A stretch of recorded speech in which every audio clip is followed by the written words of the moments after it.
नमस्कार, सत श्री अकाल, जय जोहार। मैं हूं पीएस त्रिपाठी और मैं लेकर आया हूं आपके पास ज्योतिष का कुछ खास ज्ञान जो आपके काम आ सकता है। हमारे इस चैनल में आप ज्योतिष की बहुत सारी जानकारियां पा सकते हैं। इसलिए अभी तक मैं वीडियो को शुरू करूं उससे पहले आपसे गुजारिश कि अभी तक आपने हमारा चैनल सब्सक्राइब ना किया हो, शेयर ना किया हो, लाइक ना किया हो तो लाइक, शेयर और सब्सक्राइब कर दें और बेल आइकॉन दबाना बिल्कुल न भूलें। और एक बात और भी कि यदि आपने पूरा एपिसोड नहीं देखा तो आपको हमारे इस पूरे एपिसोड का मतलब नहीं समझ में आएगा। यदि आप ज्योतिष के प्रैक्टिशनर हैं तो आप हमारे इस कार्यक्रम को जरूर देखें। आज हम चर्चा करने वाले हैं कि संतान प्राप्ति में बाधा की क्या वजह हो सकती है। चलिए विस्तार से जानते हैं। संतान आमतौर पर ज्योतिष में 5वें स्थान से देखा जाता है। इसका मतलब कि संतान प्राप्ति में बाधा की ये वजह पक्के तौर पर होगी। मतलब जो कुंडली का 5वां स्थान है, इसका स्वामी या इन स्थानों पर पाप ग्रहों की पूर्ण दृष्टि पड़ जाए तो निश्चित तौर पर जानिए कि संतान प्राप्ति में बाधा हो सकती है। तो क्या क्या परिस्थितियां हो सकती हैं? तो क्रूर ग्रह कैसे पंचम स्थान में असर डाल सकते हैं?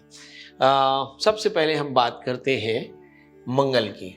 आमतौर पे हमने देखा कि मंगल एक ऐसा क्रूर ग्रह है जिसकी 5वें स्थान पर पूर्ण दृष्टि पड़ने से 60% तक बच्चों के होने में विलंब हो सकता है। तो मंगल मतलब मंगल दूसरे स्थान पर बैठा हो, क्योंकि मंगल की जो पूर्ण दृष्टि है 4वीं, 7वीं, 8वीं और 12वीं दृष्टि होती है। तो मंगल अगर दूसरे स्थान पर बैठ जाए तो 5वें स्थान पर पूर्ण दृष्टि रखता है।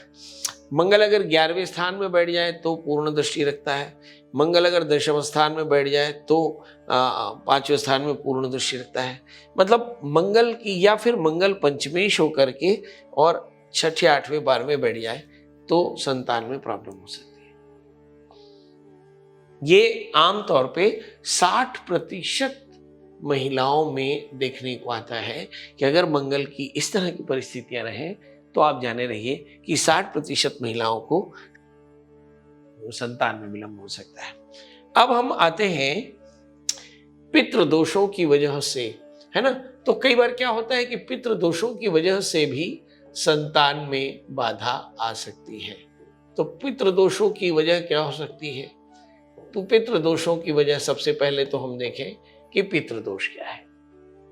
10वें स्थान से हम पिता को देखते हैं, 9वें स्थान से, 10वें स्थान से, इन स्थानों से कुछ लोग 9वें स्थान, कुछ लोग 10वें स्थान से पिता या पितरों को देखते हैं।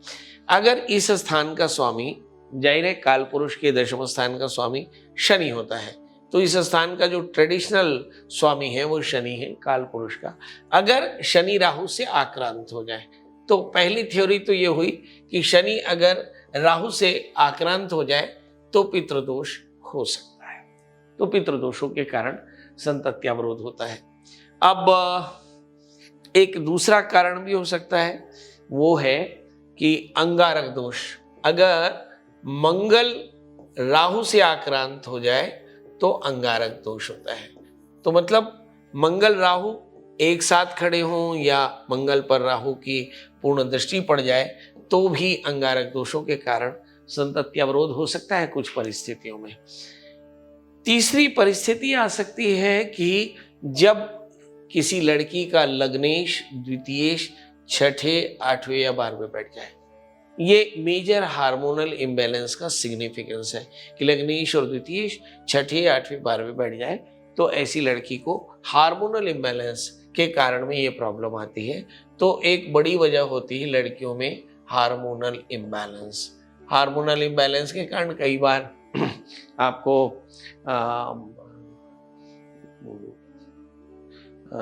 बड़ी परेशानियां आ सकती है। कई बार तो रेगुलर मेंसेस नहीं होते, ओव्यूलेशन रेगुलर नहीं होता, या कई बार दूसरे तरह की परेशानियां होती हैं और इन सब कारणों से भी संतान में बाधा आती है। अब हम आते हैं कि संतान में बाधा की दूसरी क्या वजह हो सकती है। यदि पंचमेश यानी इस स्थान का स्वामी 6ठे, 8वीं या 12वें बैठ जाए तो भी संतान में बाधा आ सकती है।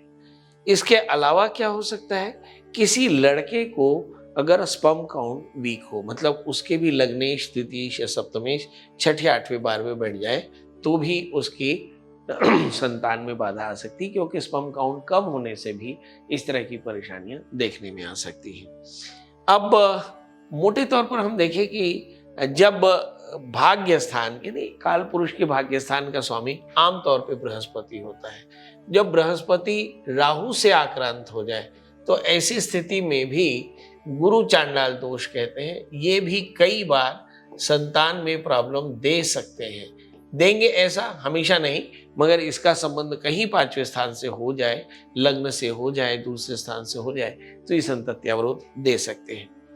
अब एक और भी परेशानी है कि जैसे पंचमी चंद्रमा या पंचमी सूर्य हो और सूर्य और चंद्रमा राहु से आक्रांत हो जाए तो भी आपके संतान में परेशानी आ सकती है। अब सवाल यह है कि यदि आपकी जन्म कुंडली में इस तरह की बाधाएं दिखें, मतलब गुरु राहु से आक्रांत हो जाए, मंगल राहु से आक्रांत हो जाए, शनि राहु से आक्रांत हो जाए, या फिर पंचमी, छठे, आठवीं, 12वें बैठ जाए, या किसी लड़की को हार्मोनल परेशानी हो, है ना, या फिर लड़के को स्पर्म काउंट वीक हो या ओवुलेशन रेगुलर ना होते हो, तो फिर आपको पहली बात तो यह है कि किसी अच्छे डॉक्टर की सलाह लेनी चाहिए। दूसरी बात यह है कि फिर ऐसी स्थिति में अज्ञात पितृ श्राद्ध कराना चाहिए। याद रखिए कि अज्ञात पितृ श्राद्ध कराने से बहुत आसानी से संतान हो जाती है।